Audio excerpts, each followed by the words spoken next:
My name is Dr. Kathy Chapman, and I have the pleasure of being the CEO for Macular Disease Foundation Australia, the national peak body representing the needs and the voice of people living with macular disease. Macular Disease Foundation has been supporting your patients and their families since 2001. Working alongside health professionals, we've changed the lives of tens of thousands of people living with macular disease, as well as supporting the clinicians and researchers who are beneficiaries of our research grants program. In my time as CEO of the foundation, the more members of the community I speak with, the more apparent it is that collaboration between patient associations and clinicians is crucial for improving patient outcomes and experiences.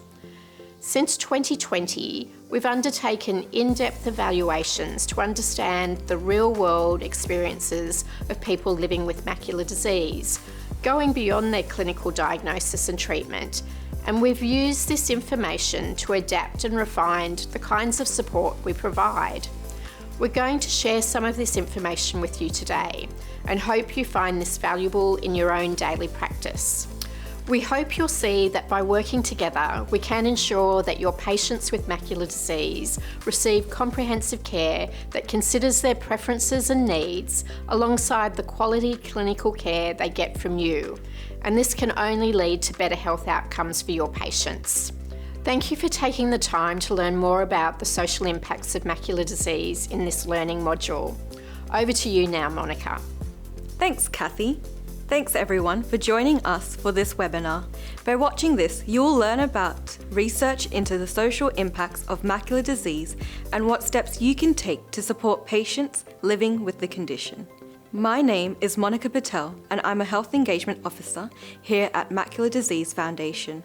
I'm also a trained orthoptist with experience working in a retinal clinic and seeing firsthand how many people are impacted by macular disease. We'd also like to take this opportunity to acknowledge the contribution of Dr. Sheila Kumaran from the University of New South Wales School of Optometry and Vision Science. Dr. Kumaran's research in the area of mental health and the social impact of macular disease is referred to throughout this presentation. There are many diseases and conditions that affect the macula. Macular disease is the term used for this group, and it is the leading cause of irreversible blindness and severe vision loss in Australia.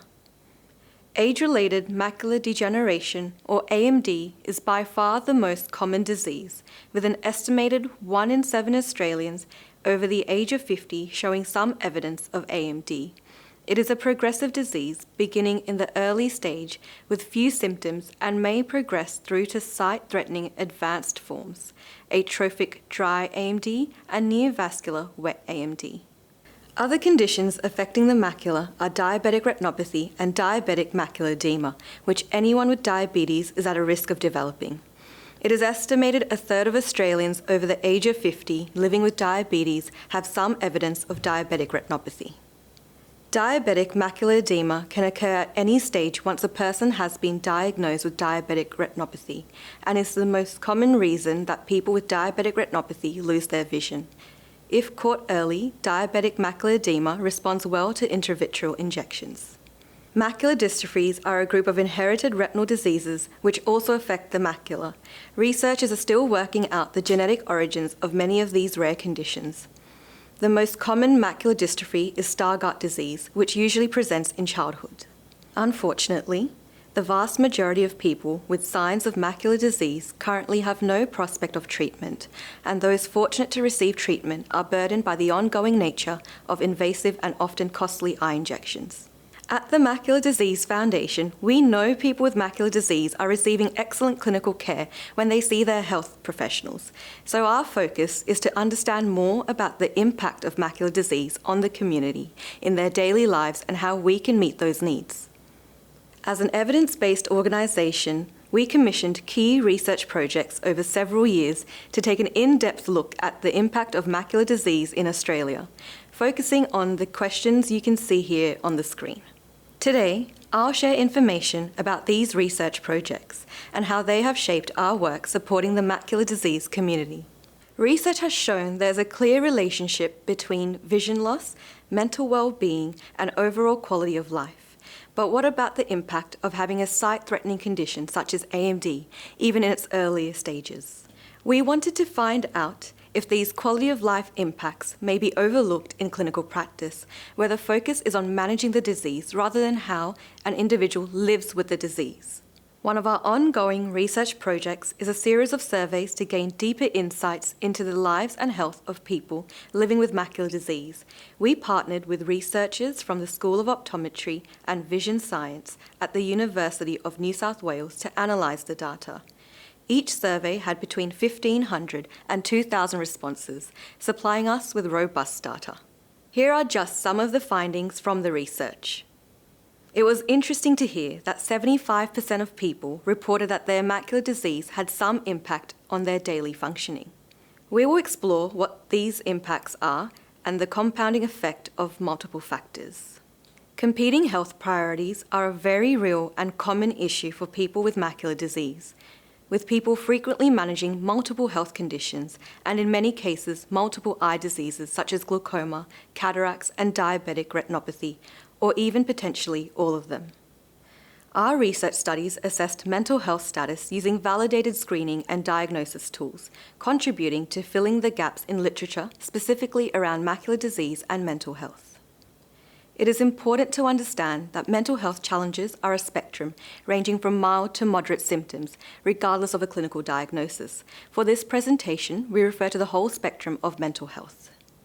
MDFA's social impact research found 21%, or 1 in 5 people with macular disease were experiencing symptoms of anxiety, and 16%, that's 1 in 6 people, were experiencing depressive symptoms. Depression was reported in people with both neovascular and atrophic AMD, and there were associations between AMD severity, the degree of vision impairment, and the severity of depressive symptoms. Although not directly comparable, there are indicators that suggest that people with macular disease experience higher rates of mental health problems than the general population. We found both depression and anxiety were associated with worse self-reported vision and were compounded by fear of falling, poor sleep quality, and loneliness. Depression was further associated with social isolation. When we further investigated the rates of these compounding factors, we found some startling results. More than a fifth of our population were lonely and socially isolated. Almost half had poor or fair sleep quality, and 3/4 had moderate or high concern of falling. Although research has consistently demonstrated a high prevalence of mental health problems in people with vision loss, depression is underdiagnosed in the vision-impaired population, and the uptake of mental health services is often low. In the general population in Australia, the National Survey of Mental Health and Wellbeing found that 65% of those with common mental illness, like anxiety and depression, did not seek professional help in the last year. We found a similar theme in people with macular disease, finding 56% who screened positive for depression and 50% who screened positive for severe or moderate anxiety had never received mental health support. Another study in people with neovascular AMD found that up to 91% of those with clinically significant anxiety or depressive symptoms did not receive treatment for these mental health issues.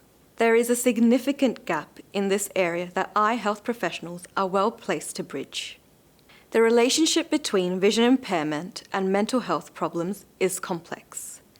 Mental health problems in people with vision loss can be mediated by several factors, such as their own perception of vision loss, social demographic factors, distress caused by vision impairment, functional limitations, treatment availability, and its effects on other health behaviours. Depression. Both major depressive disorders as well as depressive symptoms in AMD pose a serious problem. The disablement process in this model shows how vision loss from AMD can lead to functional limitations, such as difficulty reading, which contributes to disability, for example, managing finances. On the other hand, depression can also be a disability on its own. Studies have shown that it increases the odds of functional impairment independent of vision loss. So in a person with AMD and comorbid depressive disorder, 2 pathways are in action, compounding the effects of disability. International guidelines from the American Academy of Ophthalmology, the American Optometry Association, and the UK's NICE guidelines all recommend that depression screening and management be implemented in healthcare settings for people at high risk of depression. Although best practice is for routine screening in all healthcare settings, there are many barriers. In the eye care setting, both patient and practitioners are often focused on the physical aspect of vision loss and support. Even if symptoms of depression or anxiety are present, patients may attribute it to something else or think it is just normal to feel that way because of aging. They may feel stigma and vulnerability to discuss their problems openly and may perceive eye care professionals aren't skilled or don't have the ability to help them with these issues. Other barriers identified from the patient perspective were the lack of awareness of available support services and difficulty accessing support due to mobility and other limitations and reliance on personal resources. From the practitioner's perspective, studies have shown often a lack of confidence in mental health screening, fear of doing more harm than good, and the anticipated negative emotions during mental health conversations are significant barriers. Practitioners also reported a lack of training, time constraints, and lack of awareness of referral pathways and support as barriers. So how can health professionals take positive action to manage and support their patients? By now, you will understand macular disease impacts people in many different ways. Some people will need more support than others, and due to complexities of life with macular disease, we can't assume visual acuity is the only impact. Macular Disease Foundation encourages all health professionals to check in with their patients on a regular basis. Ask about patients' concerns and how they are managing in their day-to-day life. Listen out for key words such as worry or frustration and explain that support is available.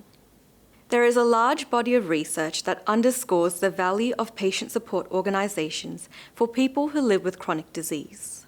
That's why we encourage you to connect your patients with macular disease to us here at Macular Disease Foundation. We are well placed to be your partners in care for people with macular disease. And of course, there will be cases where you identify there may be cause for greater levels of support for anxiety or depression. In these instances, we recommend referring your patient to their GP for a mental health review. Macular Disease Foundation was established in 2001 to provide holistic support to people with age-related macular degeneration. Since then, we have diversified to support people with any macular disease. Due to the complexities of the disease and the progressive nature of many macular diseases, we wanted to find out how we can provide the best support for people at any stage of their journey. Let's pause for a moment while we watch this short video introducing our service, iConnect, which also highlights the value of partnering with us to support your patients.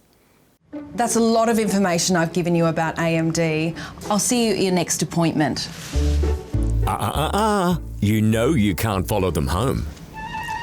But only 56% of patients understand the basics of their diagnosis. You're worried your recommendations won't be followed or even understood. And 20% of patients with wet AMD stop their eye injections within the first year.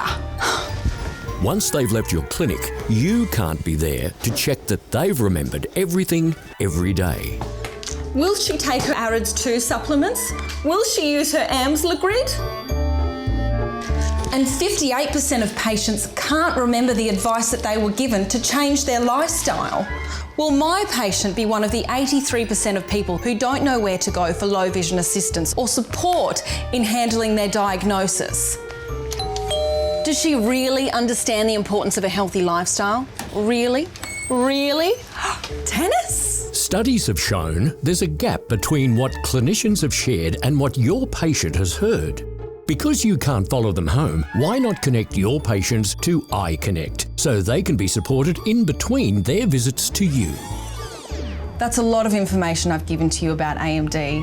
I'll see you at your next appointment. Until then, I'd like to connect you with the free iConnect service provided by Macular Disease Foundation. They'll provide the support at home when I can't.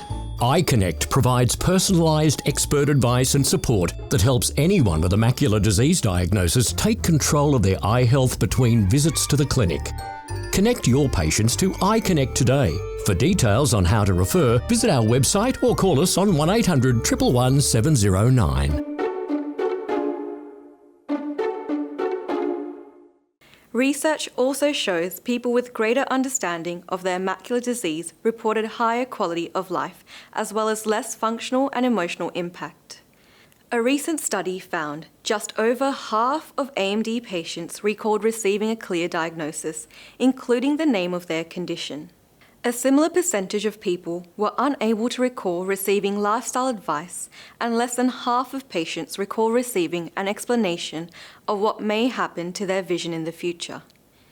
Imagine being told you have an eye disease that causes blindness and not knowing what you have, what you can do about it, and what to expect. Our extensive research into the social impacts of macular disease prompted us to consolidate and update our services to develop iConnect.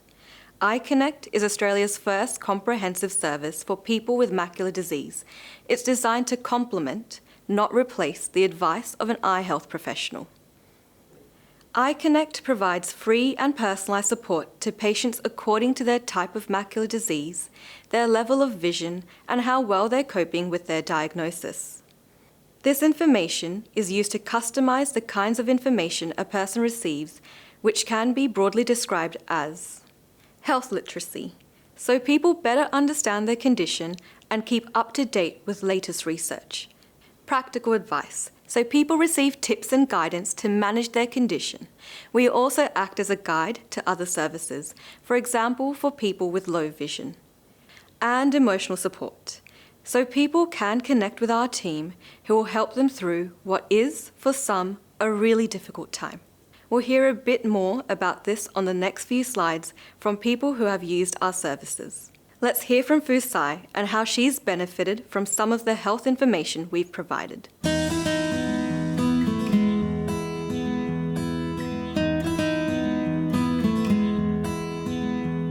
I think it was diagnosed by my ophthalmologist when I had the cataract operation.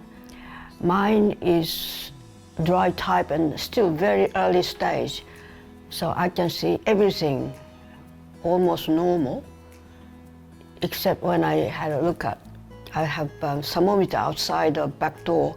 When I look at from right-hand side, it looks a bit wavy, and if you look at from left-hand side, it looks straight.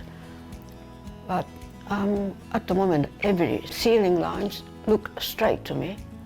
I have an AMSA grid. It's on my fridge, and I check my eyesight every morning.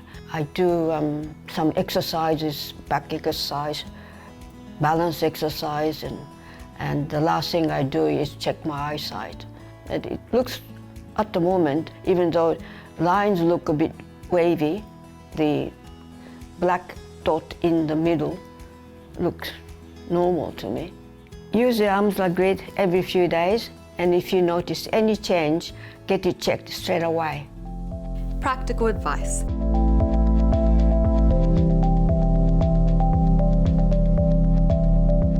I don't have a lot of vision anymore. I don't see the centre of anything that I'm looking at. I see the areas all around it. I was told by an optometrist that I had good peripheral vision, which I didn't realise I was using. In the early days, I didn't tell people other than the family that I had low vision, and as it got progressively worse and I couldn't see sizes in shops and prices and things like that, if I go in and I can't see what I can immediately recognise, I will say, if someone else is in the aisle near me, could you please show me where the Weet-Bix is or whatever. Now that I'm asking people, they are very helpful. They'll usually very willingly and pleasantly show you what they want. The family want to help and friends want to help and do whatever they can. So I've learnt that you should ask people for help if you need it, and accept help, or, sometimes don't always refuse it.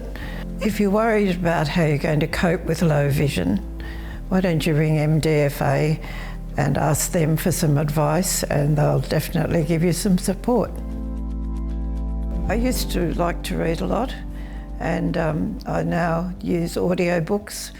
some from our local library who have quite a good selection, and I don't need to go to the library. I just look online in their section where there's a picture of the story and who wrote it, and you can ask for different titles or authors.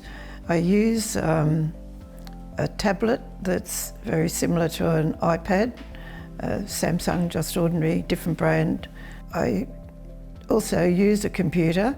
I was finding that very difficult, even going into the accessibilities part of the display of the Windows section, until I discovered that just by pressing the Windows picture and the plus or the minus, I could magnify what was currently on the screen. Thanks to Denise for sharing her experiences after receiving some practical advice for living with declining vision. We will hear from Roger next, who will share his story about the value of connections for people with macular disease. I've got a fairly advanced stage of age-related macular degeneration in both eyes. In the right eye, it's wet and dry, and my right eye is cactus.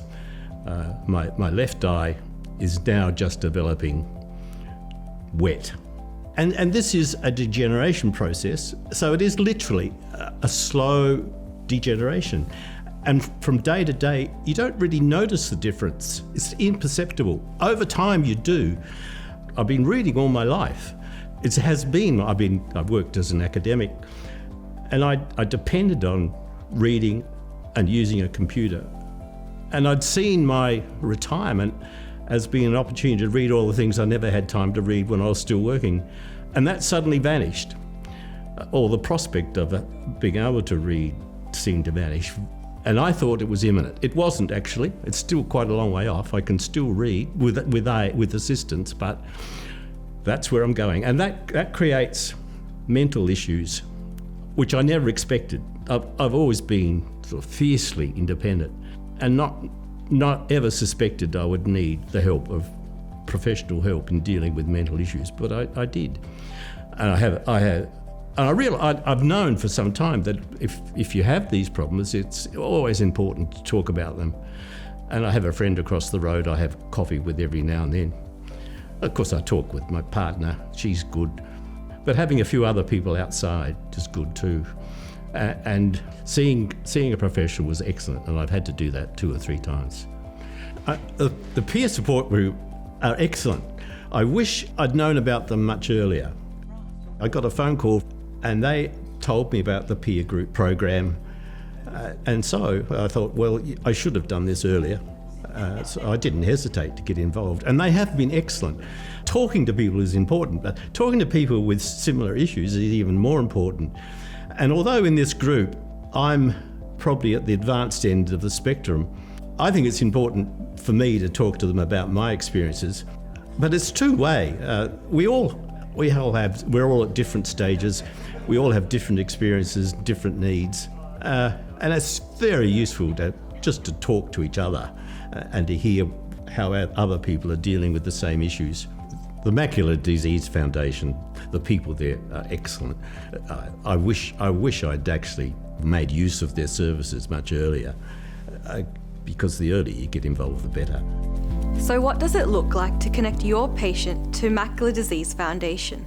The first step is to discuss opportunities for support with your patient.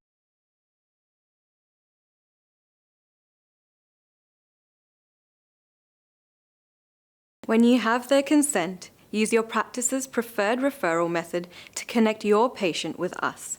That could be Ocular, our website, or we can provide a referral pad. There are many ways, so you can decide what's most efficient for your practice, and we'll go over that again soon.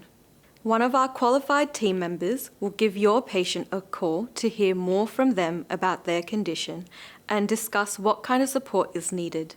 Sometimes it's enough to answer questions. For those who want a more comprehensive approach, we sign up to iConnect. We tailor our ongoing communication with iConnect participants based on their condition, vision status, and whether they are receiving eye injections. And part of our service includes regular check-in calls to connect with people along the way and make sure we continue to offer the right support at the right time. So, how can we support you as health professionals? We have a great range of free evidence-based patient resources which you can order directly from our website. These resources cover many areas from general disease information, nutrition advice, to information on intravitreal injections and costs. The resources are different to the ones patients receive in iConnect, and they are a good way to start the conversation about support options with your patients.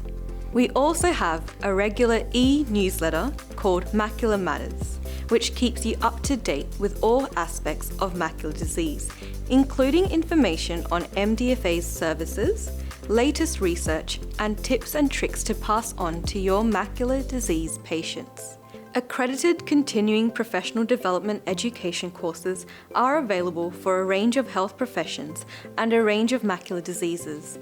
On average, 99% of health professionals who completed the courses reported they learnt something new, reinforcing the importance of keeping up to date on macular disease knowledge.